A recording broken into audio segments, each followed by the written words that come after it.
பாலையா படம், பவன் கல்யாண் படம்லாம் பார்த்தீங்கன்னா ஒன்றும் கிடையாது.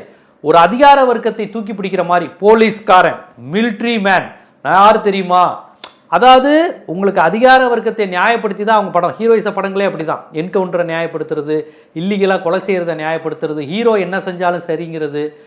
ஸோ இப்படி தான் படங்கள் வரும். அந்த மாதிரியான ஒரு ஹீரோயிச படம் தான் இவர் பாலையா படம். அந்த மாதிரி தான் விஜயும் படம் எடுப்பாப்புல. விஜய்க்கும் சிவகாசி, போக்கிரி, திருப்பாச்சி தான் விஜயோட அடையாளம். விஜய் பெரும்பாலும் பாருங்கள் அந்த மாதிரி படங்களை தான் விரும்புவார். ஒரு முறை வாசுதேவ் மேனனோ யாரோ ஒருத்தர் வந்து ஒரு இந்த மாதிரி படம் பண்ணலாம் அப்படின்ட்டு விண்ணை தாண்டி வருவாய்க்கு அப்புறம் சொன்னதுக்கப்புறம் விஜயே சொன்னாராம், ஏன் பேட்டன் உங்களுக்கு தெரியாதா அப்படின்ட்டு சிவகாசி, போக்கிரி, திருப்பாச்சியை போட்டு காமிச்சாராம். பேரரசு மாதிரி படம் எடுங்க சார். இயக்குனர் பேரரசுக்கான ஹீரோ தான் விஜய். அந்த லெவல் தான். அதை தாண்டி அவர் யோசிக்க மாட்டார். ஸோ அவருக்கு பாலையா தான் மேட்ச். ஆந்திராவில் பாலையா, இங்கே விஜய். ஏன்னா இவங்க ரெண்டு பேருக்கும் ஒரே பேட்டன், மசாலா படம் தான். ஸோ இந்த படத்துக்கு என்ன சென்சார் போர்டு பிரச்சனை, அதுதான் எல்லாருக்கும் கேள்வி. ஏண்டா போய் ஜனநாயகன் படத்தை போய் ஏண்டா பதறாங்க எல்லாரும் அப்படின்னு தான் எல்லாரும் கேட்குறாங்க. சென்சார் போர்டு அந்த படத்தில் சொல்லியிருக்கக்கூடிய விஷயங்கள்லாம் பார்த்தீங்கன்னா ரொம்ப சாதாரண விஷயம், எளிமையாக திருத்தி கொள்ளக்கூடிய விஷயம்.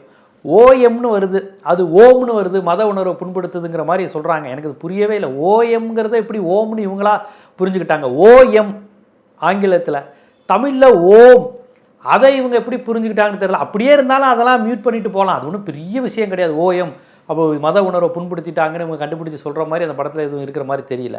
அதற்கு பிறகு டிஃபென்ஸ், இந்தியாவின் பாதுகாப்பு துறை, இராணுவம், அந்த உடை ஏதோ அணிஞ்சிருக்கிறாங்க, இப்படிலாம் பண்ணக்கூடாது அப்படிங்கிறாங்க. அதையுமே சரி செய்யக்கூடிய விஷயம்தான்.